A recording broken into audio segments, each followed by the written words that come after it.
Hey folks, this is JR with DIY Prepper. Welcome to the channel. While a lot of us will invest in things like generators, heaters, and camp stoves, many times storing enough fuel for those falls by the wayside. Few things are more frustrating than having a really good piece of equipment but knowing that you can only keep it going for a couple of days. Then some fuel types are a much better option for preppers and long-term storage due to their shelf life or other factors, while others could even be a security concern or have such a short shelf life that it's easy to lose money by letting it go bad. So today we're going to talk about the kinds of fuels preppers should stockpile and things to remember when storing them. The first type of fuel that many preppers think to stockpile is gasoline. Its most common use is in generators, but even if you don't have one of those, you should still have at least some on hand for your car in case you need to bug out or if your area experiences shortages. Another advantage of having extra fuel for your car is that you can use your vehicle as a makeshift generator. You can charge cell phones and other small devices using the ports that are present in most modern vehicles or run slightly larger things using an inverter you hook up to the battery. Now, the biggest downside to storing gasoline is its shelf life, and some varieties are better about this than others. Regular gasoline with ethanol in it can start to degrade in as little as 3 months.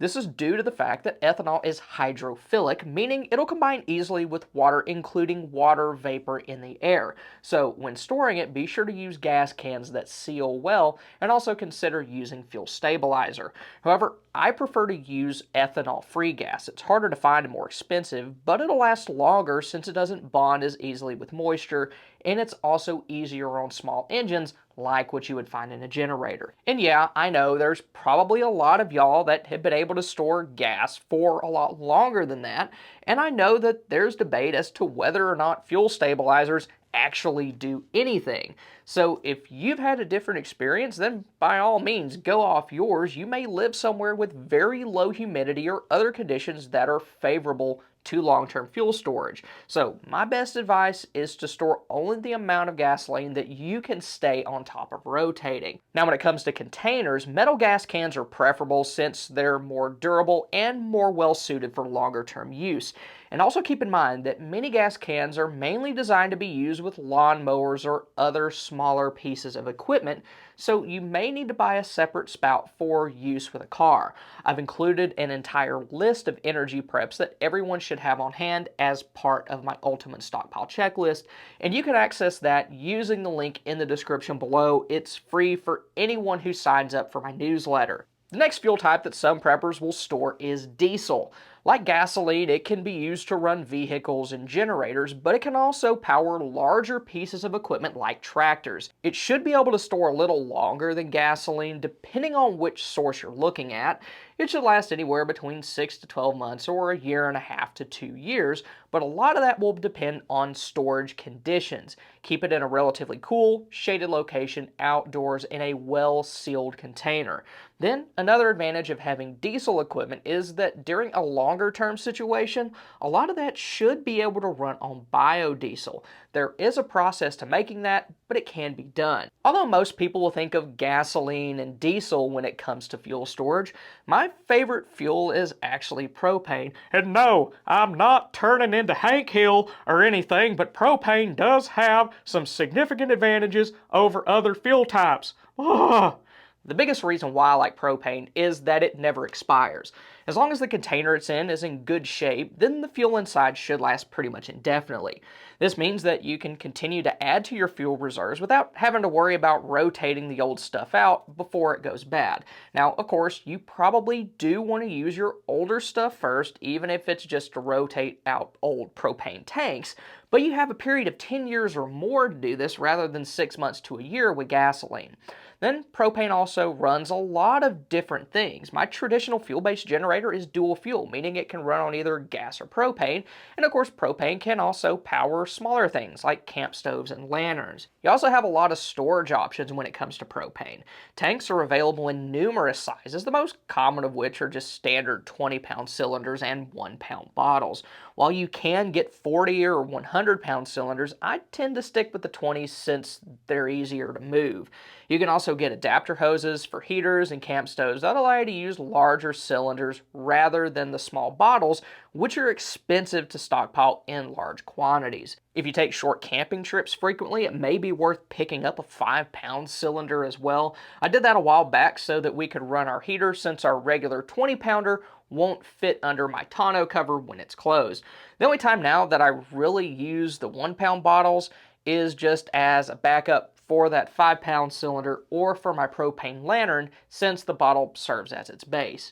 Now, when buying propane, try to avoid exchanges. Many times the tanks on these aren't filled up all the way, and propane by the gallon is very reasonable. Where I live, it's only around $3.50 per gallon. So I like to buy my own propane tanks and have them refilled. Another fuel that some preppers like to stockpile is charcoal. It's mainly used for grilling, but it really isn't the best choice for emergency preparedness due to the amount of smoke it produces and its distinctive odor. Either one of those could draw attention to you from a significant distance, and when you combine them together, the chances of you being able to cook without being noticed are pretty much non-existent, especially if you live in a populated area. Now, you may be able to get away with using charcoal during short-term situations or the very beginning of something long-term if you do it the right way. A lot of times in coastal areas, people will have hurricane parties where they'll go ahead and cook up anything that would spoil anyway, and charcoal would be an okay choice for this, especially if other neighbors are involved too. But once things start to go further downhill, I wouldn't go near charcoal with a 10-foot pole. Then, if you have something like a BioLite camp stove, wood pellets may be a viable option for small tasks like boiling water. While the BioLite can run on sticks and other natural materials, it's a lot easier to keep it going with wood pellets.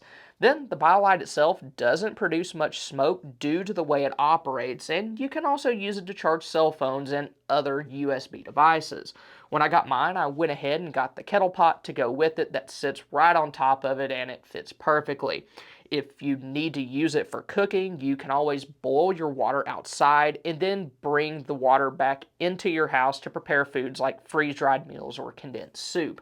You can also get a grill for the BioLite, but just remember, even though the stove itself may not produce much smoke or odor, what you're cooking definitely will. So if things are starting to get hairy, don't go outside and start grilling, because that would obviously draw unwanted attention to you. And the same goes for anything else that is a low smoke method like rocket stoves or propane grills. But one fuel preppers should definitely stockpile is butane. It's an excellent choice for cooking indoors since it burns very clean and is unlikely to produce harmful amounts of carbon monoxide. But even though it is fairly safe, you always want to keep a battery-operated carbon monoxide alarm nearby. When you buy this, it'll either be in 8 or 8.8 ounce cans, so just be sure that you know which size you're getting. Another advantage of using butane as a fuel source is that the stoves that run on it are usually pretty cheap. Last time I checked, you could still find entry-level butane stoves for around $25 or $30, which isn't bad for something you can set a full-size pot or skillet on. You can also get dual fuel models that can run on either butane or propane, but those tend to be a little more expensive. However, like all fuels, butane does have some drawbacks. First, it's not the best choice if you live in an area that gets really cold during the winter months. Butane won't vaporize at temperatures 31 degrees Fahrenheit or lower, which means that it won't work for cooking when it gets that cold. Then the canisters that butane comes in aren't the most durable. When I squeeze on a butane can, it'll actually give a little, and that's because the metal that they're made of is so thin. So when storing butane, protect the canisters from damage and check on them from time to time to make sure that they haven't sprung a leak somehow. The next type of fuel that preppers may want to stockpile is kerosene. It can be used in oil lamps, hurricane lanterns, and some kinds of heaters and stoves. The biggest advantages of using kerosene are that it has nearly 132,000 BTUs, which is more than propane, and it burns brighter than other things like lamp oil. However, it only has a shelf life of around 5 years. After that, condensation inside of the container or the buildup of mold or bacteria can make it lose its effectiveness. Another thing I personally don't like about kerosene is the smell. Any device that uses it, at least in my experience, will produce a very distinctive odor, which is a problem for a lot of folks. Clean heat's an alternative to kerosene. It produces less odor, but it has a shorter shelf life at around 3 years. Another alternative to kerosene is lamp oil, and like the name suggests, this is mainly used in oil lamps and hurricane lanterns. This is what I like to keep on hand for my lanterns, and the reason why is that it has an indefinite shelf life.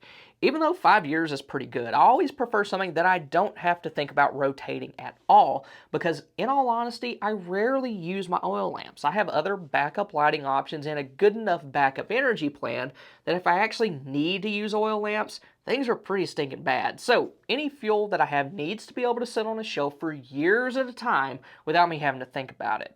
Another thing to keep in mind with anything that uses either lamp oil or kerosene is that you'll need to keep wick material or mantles on hand. Most things like traditional oil lamps have wicks, which aren't too expensive if you buy them by the roll, but some things like Aladdin lamps will require mantles.